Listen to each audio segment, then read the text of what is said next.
तमिल भाषा में एक शब्द है थलापति, और थलापति का हिंदी मतलब होता है कमांडर, यानी कि कमांड करने वाला। तो तमिलनाडु के विधानसभा चुनाव का आज जो परिणाम निकलकर सामने आया है, उसमें तमिलनाडु के नए थलापति बनकर आए उदय हुए हैं विजय, यानी कि वे विजय जिन्होंने अब पहली बार विधानसभा चुनाव में अपनी पार्टी का किस्मत आजमाया और पहले मुकाबले में ही विजय ने इतिहास कायम कर दिया। तो आखिर ये विजय है कौन, जिन्होंने तमिलनाडु में लंबे अरसे से परंपरागत रूप से जो तमाम सत्तासीन थे, यानी कि डीएमके हो या फिर अन्ना द्रमुक हो या अन्य दल हो, उन सब की जमीन को उखाड़ फेंका है और वहां पे अब नया इतिहास कायम किया है। नमस्कार, मैं हूं प्रियदर्शन और आप देख रहे हैं न्यूज फॉर नेशन, और हम आज आपको बताने जा रहे हैं उन विजय के बारे में जो तमिलनाडु के नए थलापति बने हैं और अपने फिल्मों के दौरान, जिन्हें उनके प्रशंसक थलापति कहते हैं, उन्होंने तमिलनाडु के सियासी इतिहास में भी राजनीति के नए महानायक बनकर के खुद को साबित किया है। दरअसल तमिलनाडु की राजनीति को अगर हम बात करें तो तमिलनाडु की राजनीति में सिनेमा से आने वाले सियासतदानों का हमेशा से ही कद्र होते रहा है। चाहे हम बात करें करुणानिधि की या फिर रामचंद्रन की या फिर जयललिता की या फिर कई ऐसे नायक रहे जिन्होंने पहले फिल्मों में काम किया और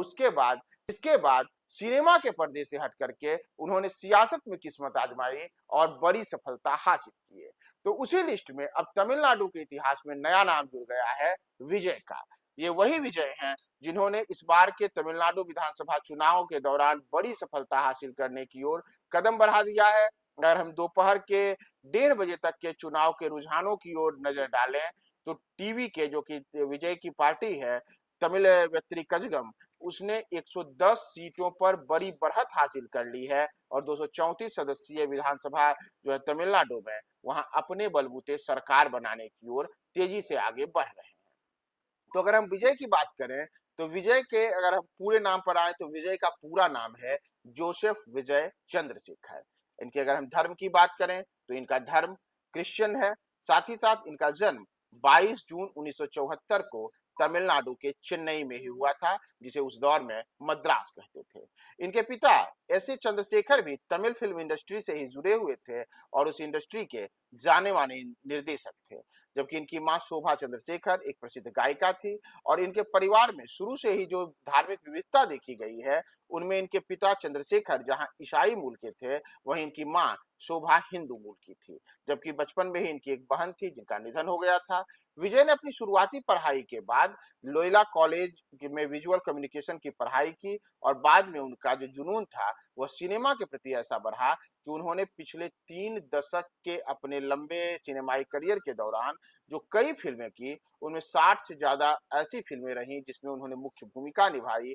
और मौजूदा समय में वे तमिल फिल्म इंडस्ट्रीज के सबसे सफल और सबसे अधिक कमाई करने वाले अभिनेताओं में गिने जाते हैं। उनकी फिल्मों को लेकर बॉक्स ऑफिस पर ऐसा जलवा रहता है कि उनकी फिल्में जब रिलीज होती हैं तो उस दौरान कहा जाता है कि 24-24 घंटे पहले लोग कतारबद्ध हो जाते हैं कि हमें उनकी फिल्म देखने का टिकट मिले, और कई रिकॉर्ड फिल्मों के रिलीज होने के साथ ही ध्वस्त हो जाते हैं। और इसी कारण विजय की जो संपत्ति भी है वह संपत्ति कई सौ करोड़ मानी जाती है। दरअसल जहां फिल्मों में विजय ने बड़ी सफलता हासिल की, तो वहीं विजय ने फिल्मों में सफलता हासिल करने के बाद करीब आज से हम कहें तो 15 वर्ष पहले उन्होंने सियासी तौर पर अपने लिए जगह बनाने की शुरुआत की। और विजय ने राजनीति में कदम रखने की जो तैयारी थी उसे काफी सधे कदमों के साथ किया था। वर्ष 2009 को अगर हम याद करें तो वर्ष 2009 में उन्होंने अपने फैन क्लब को संगठित करके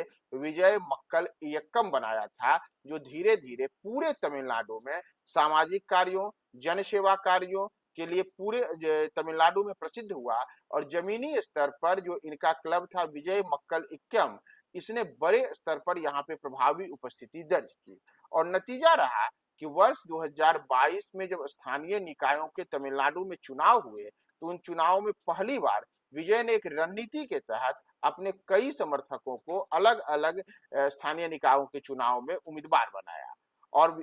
आशा के अनुरूप ही विजय के उम्मीदवारों ने 100 से अधिक सीटें जीतकर एक बड़ी ताकत बनने का एहसास कराया, जिसके बाद वर्ष 2024 के 2 फरवरी को विजय ने अपनी राजनीतिक पार्टी तमिलगा वेट्री कसगम के गठन की घोषणा की और इसके साथ ही विजय ने खुद को जो तमिलनाडु में सत्तारूढ़ डीएमके है या और उसके विकल्प के रूप में पेश किया और साफ तौर पे कहा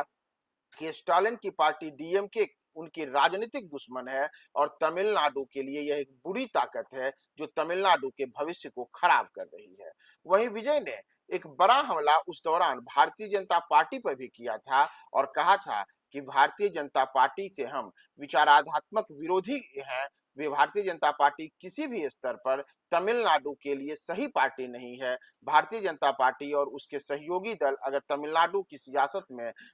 यहाँ पे सफल रहते हैं, सत्ता में आ जाते हैं, तो तमिलनाडु जो आज देश में सफलता के सबसे शीर्ष पायदान पर है, सबसे तेजी से विकसित करता हुआ राज्य है, उसका विकास का पहिया थम जाएगा। और भारतीय जनता पार्टी पर भी उन्होंने जोरदार प्रहार किया था और साफ तौर पर कहा था कि वे भाजपा के साथ कतई गठबंधन नहीं करेंगे। साथ ही जब वर्ष 2026 के चुनाव के लेकर के उन्होंने जोरदार तरीके से अपना चुनावी नारा दिया, तो उन्होंने इसे विसल रेवोल्यूशन कहा था, यानी कि सिटी क्रांति कहा था, जिसके जरिए बदलावों में डीएमके और भारतीय जनता पार्टी इन दोनों को तमिलनाडु से दूर करने की बात कही थी। हम सब ने देखा था कि कैसे विजय ने अपनी चुनावी रैलियों के दौरान लगातार बड़ी बड़ी रैलियां की। उनकी रैलियों के दौरान लाखों लोग जुटते थे और उस दौरान उन्होंने यह भी घोषणा की थी कि महिलाओं को जब वो सत्ता में आएंगे तो तमिलनाडु की महिलाओं को हर महीने 2500 रुपए दिए जाएंगे। साथ ही साथ करीब आधा दर्जन मुफ्त गैस सिलेंडर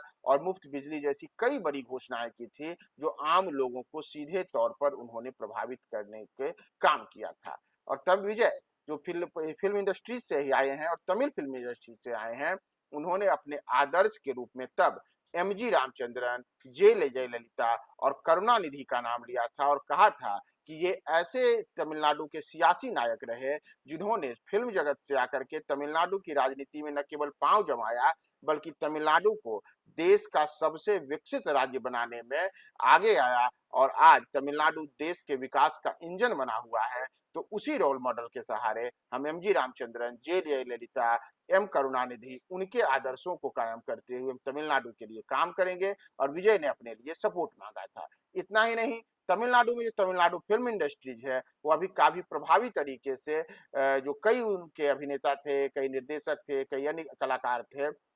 उन्होंने भी विजय को प्रत्यक्ष और परोक्ष रूप से मदद किया, जिसका नतीजा माना गया कि इस बार विजय की पार्टी ने शानदार तरीके से यहाँ सफलता हासिल की है। और इस बार जहां विजय ने खुद 2 विधानसभा क्षेत्रों पेरंबूर और साथ ही साथ त्रिची विधानसभा सीट से चुनाव लड़ा है, दोनों सीटों पर उनको शानदार सफलता मिलती हुई दिख रही है। तो यह तमिलनाडु के इतिहास में एक बड़ी उपलब्धि है कि विजय जो वहां पे पहली बार चुनाव मैदान में खुद को उतारे हैं, तो केवल करीब करीब 49-50 साल की आयु में तमिलनाडु की राजनीति में भी अगर आज उनको स्पष्ट बहुमत आता है, तो उसके बाद तमिलनाडु के मुख्यमंत्री बनने का वो गौरव भी हासिल करेंगे। और जिस रास्ते पर करुणानिधि, रामचंद्रन, जयललिता रही, उसी रास्ते पर आगे बढ़ते हुए विजय के नाम भी एक बड़ा इतिहास आज कायम हो चुका है, या कहिए कि अगले कुछ समय में मुख्यमंत्री की जब वो शपथ लेंगे तो उसके बाद कायम होगा। तो ये विजय का वह इतिहास है जो उन्होंने फिल्म इंडस्ट्री से सियासत की जमीन पर अपने लिए सफलता के पायदान